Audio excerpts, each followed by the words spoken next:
Good day, user. Welcome to the PTD S3 toolset collection. In this video series, we will demonstrate how to use each respective tool and the correct sequence of actions to achieve the expected result.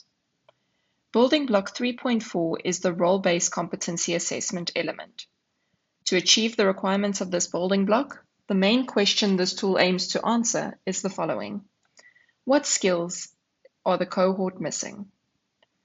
The first tab of the 3.1/3.2 mapping tool reflects the navigational checklist as identified in the sheet name.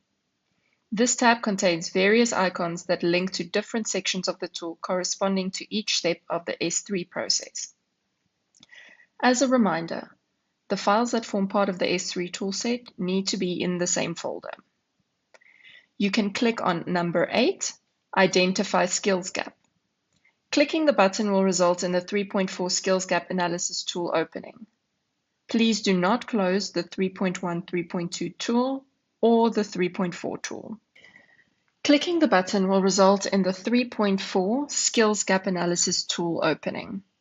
Please do not close 3.1/3.2 or the 3.4 tool. Should you receive an error upon clicking on the button, please navigate to the 3.4 file and open it manually. Now that the role-based competency assessment has been concluded and we know what skills each individual is missing, it is important to know what overall skill gaps exist within the cohort so that organizations can assess where to focus training efforts. In tab 1 of the 3.4 tool, you will see there is a page of instructions should you require further information. Then we can go to the tab called 1 Mapping Sheet Import. Start by importing the mapping information from the HR4SCM mapping tool. Import the map data into the Skills Gap Analysis tool by clicking on the Import Mapping Tool Data button. You will receive a notification that your columns have been copied successfully. You can then click OK.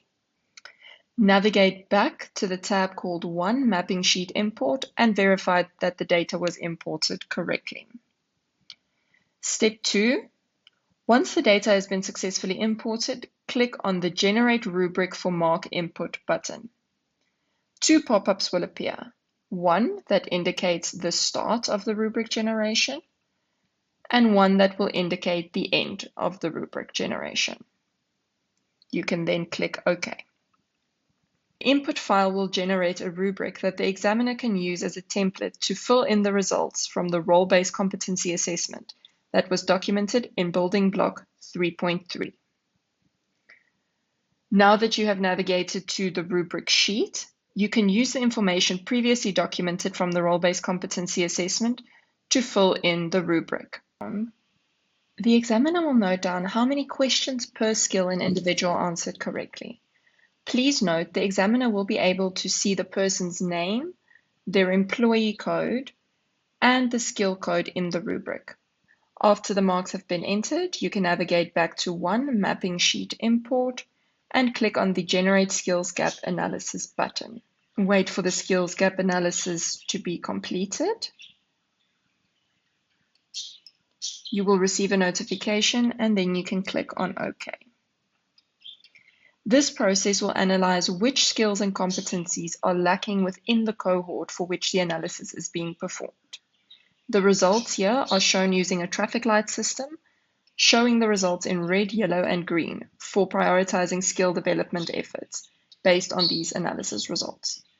Red represents a very significant skills gap. Yellow represents a moderate skills gap. Green denotes areas with no significant skill gap. You can then use this spreadsheet to investigate the results. Should you want to restart your skills gap analysis for whatever reason, navigate back to 1 Mapping Sheet Import and click on the Clear button. Then you can start again from step 1. Once all marks have been captured and the skills gap analysis was performed and analyzed, you may return to the S3 Navigation Checklist tab of your 3.1/3.2. Once you have returned to the Navigation Checklist tab, click on the checkbox to indicate a completed step. This will be your progress tracker.